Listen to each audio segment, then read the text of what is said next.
আসসালামু আলাইকুম ভিউয়ার্স, কেমন আছেন সবাই? আলোচনা করব এইচএসসি আইসিটি সংখ্যা পদ্ধতির ঠিক শেষ স্লাইডটা নিয়ে।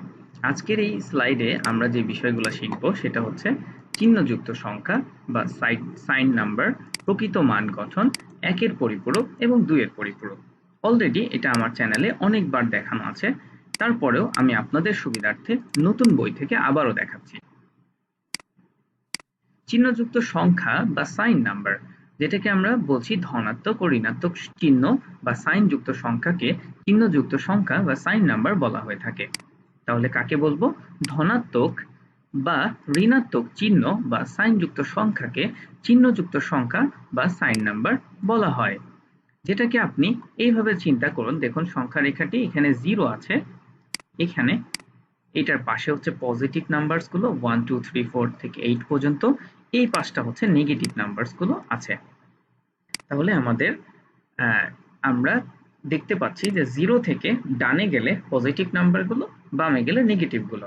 তো বাইনারি পদ্ধতিতে সাইন বা চিহ্ন বোঝানোর জন্য সাধারণত একটি অতিরিক্ত বিট ব্যবহার করা হয়, একে চিহ্ন বিট বলে। এই চিহ্ন বিট 0 হলে সংখ্যাটিকে ধনাত্মক এবং চিহ্ন বিট 1 হলে সংখ্যাটিকে ঋণাত্মক ধরা হয়। ধনাত্মক সংখ্যার ক্ষেত্রে চিহ্ন বিট ছাড়া বাকি অংশটি সংখ্যার মান জ্ঞাপন করে। তবে ঋণাত্মক সংখ্যার মান জ্ঞাপনের জন্য নিম্নের 3টি গঠন আছে। একটা কি? একটা হচ্ছে চিহ্নযুক্ত প্রকৃত মান গঠন, একের পরিপূরক গঠন এবং দুইয়ের পরিপূরক গঠন। তাহলে এই গঠনগুলো আমরা মূলত আজকে দেখব। চলুন দেখি। প্রকৃত মান গঠন সম্পর্কে আমরা এখন দেখব।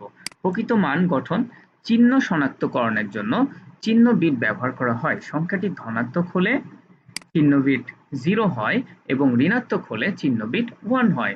সুতরাং সংখ্যা শব্দের দুটি অংশ থাকে, একটি অংশ দ্বারা সংখ্যার চিহ্ন এবং অপর অংশটি দ্বারা সংখ্যার পরিমাণ বোঝানো হয়। নিম্নে 8 বিট রেজিস্টারের জন্য বাইনারি সংখ্যা +22 এবং -22 এর মান দেয়া হলো।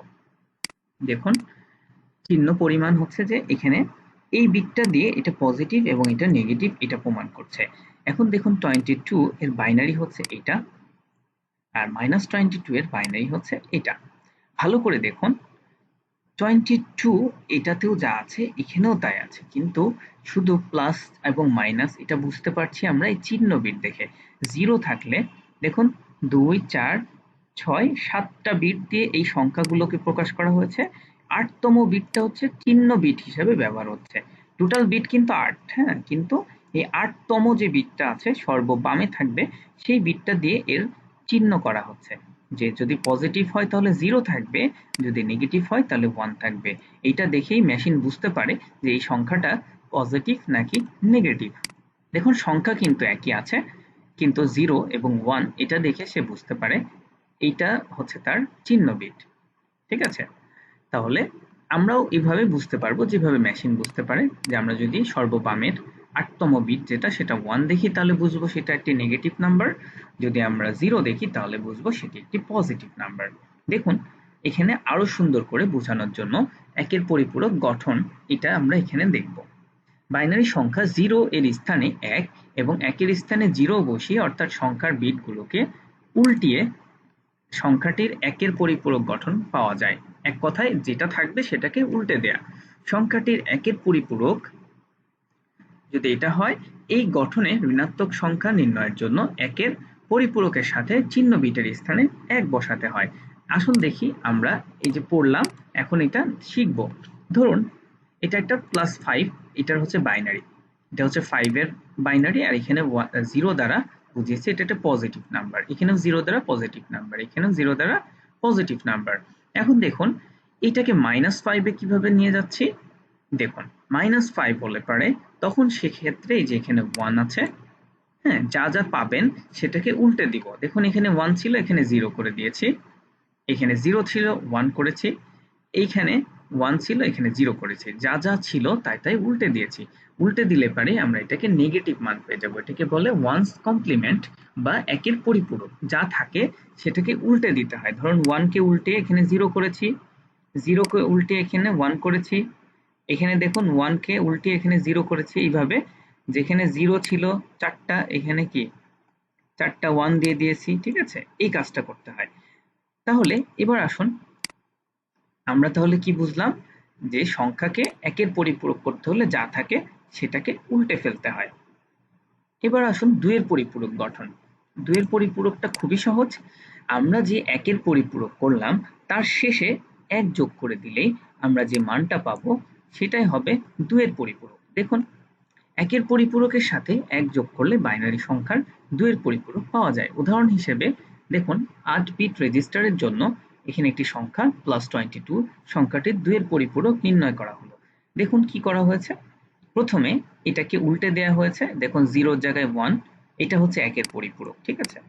0 জায়গায় 1, 1 এর জায়গায় 0, 1 এর জায়গায় 0, 0 জায়গায় 1, 1 এর জায়গায় 0, এইভাবে উল্টে দিয়েছি। এটার সাথে +1 করা হয়েছে। তাহলে দেখুন 1 আর 1 এ 1 0, এই 0টা এখানে বসিয়েছি, হাতে থাকলো 1, 1 আর 1 এ 1 আর এই 1 এ 1 0, ঠিক আছে।